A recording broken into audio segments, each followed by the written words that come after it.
With Raid and Legendary speedruns being inaccessible to many in Tom Clancy's The Division 2 due to difficulty, time commitment and group size, a large number of agents have turned to completing missions as quickly as possible to find long-term replayability. The addition of League missions and corresponding time-limited leaderboards has only added to the number of players wanting to get speedy in the lower difficulties. In this video, I'll cover the basic builds and strategies to get you up and running through hard difficulty missions at competitive pace, and I'll share the tips and tricks I use to reach world record times in an array of missions, which hopefully will help you to achieve what you want, whether that's a stage 10 league time, an UPB, or a world record hunt. This will primarily look at single player speedruns or the skill roll in group speedruns. This is a very new type of video for me, so please let me know what you thought in the comments, as well as liking and subscribing for more similar content. Let's get into it. In the vast majority of hard difficulty missions, the most competitive times are posted using 4 pieces of Eclipse protocol with the exotic vial mask and a high-end brand set piece. This is a basic template of how a mission speedrun build would look.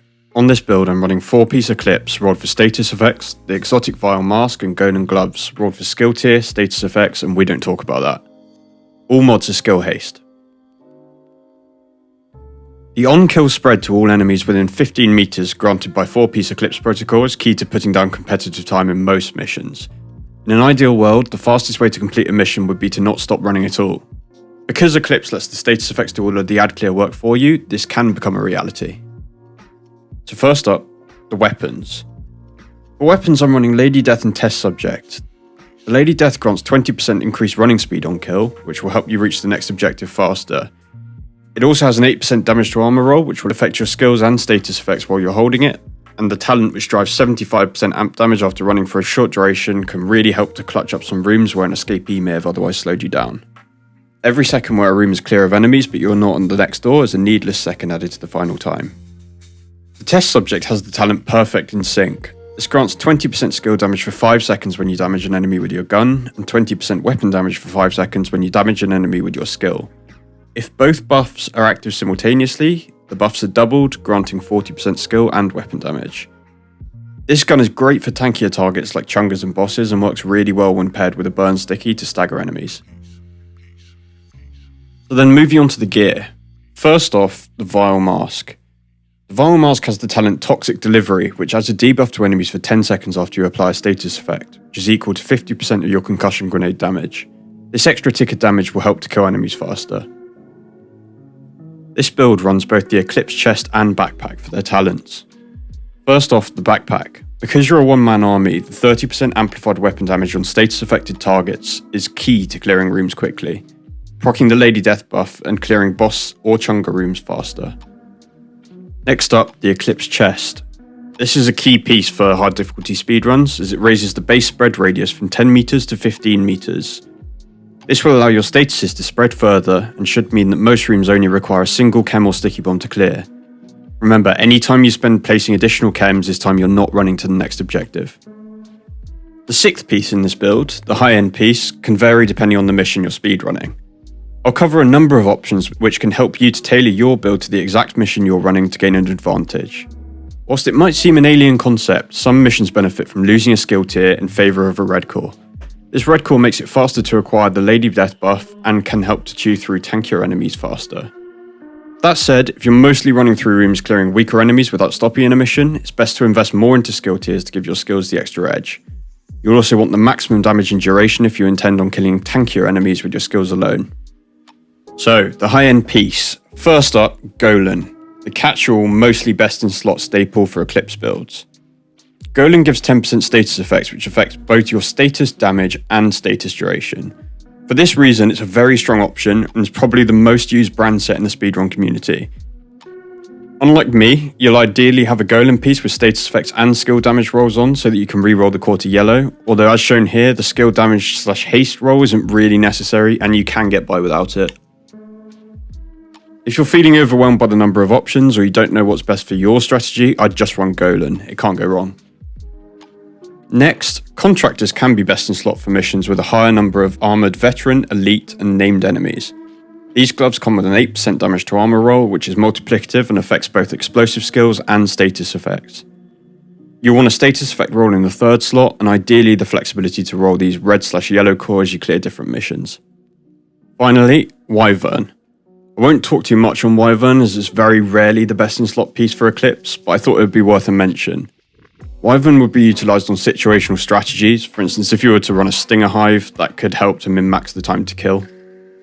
So while I've provided a baseline template for you to use for mission speeds and covered off variations in the high-end brand set, this is by no means the only build you can run.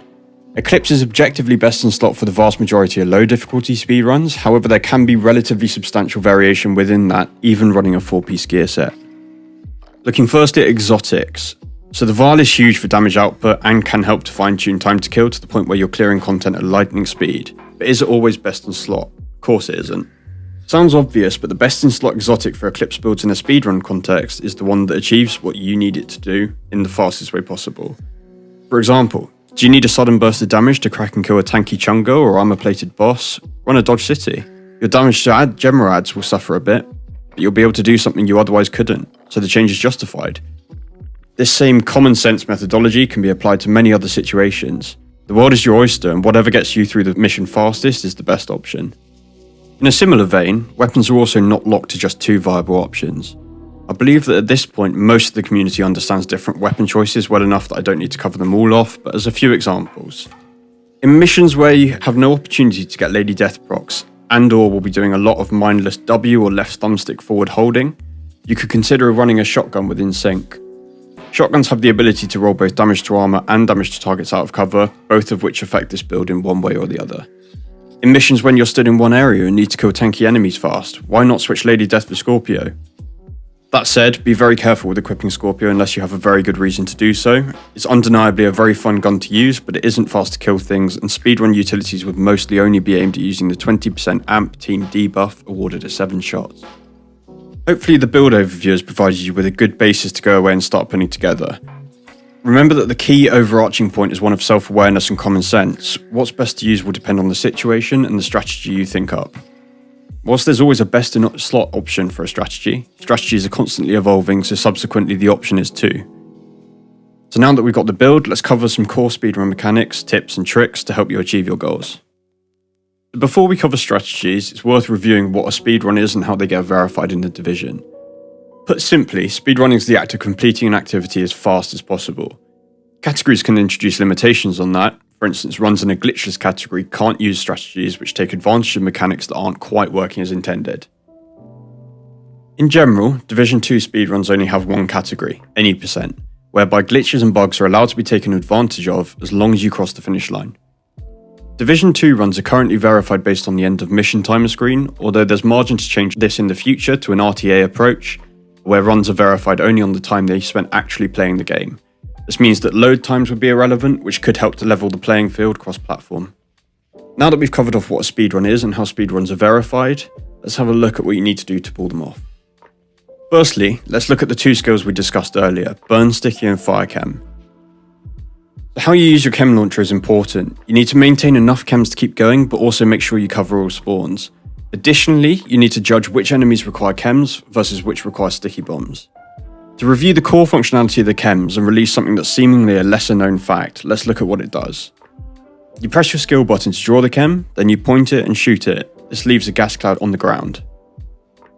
To detonate this cloud, you now have a couple of options. You can shoot the cloud with a weapon, but this is slow, inconsistent, and you won't always be stood near the cloud to do so. The second method to detonate is to double tap the chem button. Still surprises me when I'm asked this in streams, as I thought it was pretty common knowledge, but this allows you to shoot and detonate without having to stop running at all, leading to faster times. Next, the sticky bomb. I'll cover a fairly advanced strategy here, but one that's good to practice, blind sticky firing. So there are a few variations of this, ranging from easy but slower to very difficult but best in slot or kind of fastest possible. These are as follows. First off, the ADS sticky. This is slow, as you'll have to slow down to a walk in order to pull it off, but it's very straightforward and gives you a lot of time to make sure it's on target. To do this, you just hold down your sticky button, aim at an enemy, and when you're happy with the aim, release or press your shoot button. Next, the improved ADS sticky. This is a great middleman as it offers consistency, but significantly improves your speed and running downtime. To do this, you should aim down sights at an enemy. The second you see your crosshairs turn red, tap the sticky button. On PC, instead of tapping, you should press the instant use button. This method is 100% consistent as long as you are aiming on target when you press the button. The game even gets confused, and if an enemy runs out of sight, the sticky will home through or around walls to get them. Finally, the hardest of them all, the completely blind sticky. This is one of the techniques which is very easy on paper but very hard to effectively and consistently pull off. All you need to do for this is center your screen on an enemy and then press the instant use sticky button or tap your sticky button on console. It's the fastest of them all because you don't have to stop running at all, but it is the hardest. If you have a crosshair on your monitor, it can help to learn this technique as it will show you where the center of your screen is, but it isn't necessary. Once you've mastered this skill, you're well on your way to world record hunting. So we've covered the skills off, now to move on to movement. An obvious but often overlooked element of speedrunning is the movement that goes into them. Movement tech is very limited in Division, limited to mostly vaulting, dive rolling and climbing, but when you're min-maxing runs, you want to consider asking yourself questions such as the following. Am I moving in the shortest way possible towards the next area? Are there any walls I can hop over to save running time? Is there anything I can do to continue momentum after I've vaulted or I've dropped down? So while limited, there are a couple of key things you can do with your dive roll that not many people seem to know about. For instance, if you drop from a certain height, you can time a dive roll so that you land in it. This means that you can immediately continue sprinting instead of waiting for the landing animation. You can also dive roll off of some ledges in the game. You'll have to test whether the specific area you want to roll off works ahead of time, but this can be a nice time save due to more fluid movement. It's important as a speedrunner that you optimize strategies to make sure what you're doing is the fastest available. Speedrun.com is a great resource to see what others are doing, and you can copy that and build on it to save even more time and ultimately take the top spot. It's hard to advise on how to find strategies as it's by definition so situational, but I'd take a pretty logical approach. Think about each thing you do when entering a room or killing a boss. Is there any way you could do that faster? Bit by bit, you'll find small optimizations which add up. Remember, if you save 2 seconds per room in a mission with 10 rooms, that's a huge 20-second total save. As you do more and more testing and discovery to find appropriate strategies, it will become easier to think creatively. Eventually you'll be at a level where your brain naturally finds optimizations in what you're doing, and strategy doesn't need to be so heavily thought through. So as far as strategy and builds go, you should now have the information you need to go away and achieve your personal goals. A final thing to consider when speedrunning is that the top spot can and will be a grind. No one is perfect, and world record holders have often spent upwards of 50 to 100 hours on a single mission to get a clean run. This stuff just isn't publicised often because the final runs attract much more attention. The important thing here is that you shouldn't get disheartened if posting a time takes days, weeks or months. Just remain vigilant and make sure your strategies are the best ones that will get you to the finish line in the fastest possible manner. I'm also going to shamelessly plug vroom.gg. Vroom is a server containing a large number of Division speedrunners and acts as a forum to share times, discuss strategies and more. It's a totally non-toxic community and everyone wants to help. So if you feel that it would be a useful resource for you, I've left an invite in the description. Anyone is welcome. Thanks very much for watching, and if you learned something, please consider subscribing and sharing the video. It helps the channel a lot.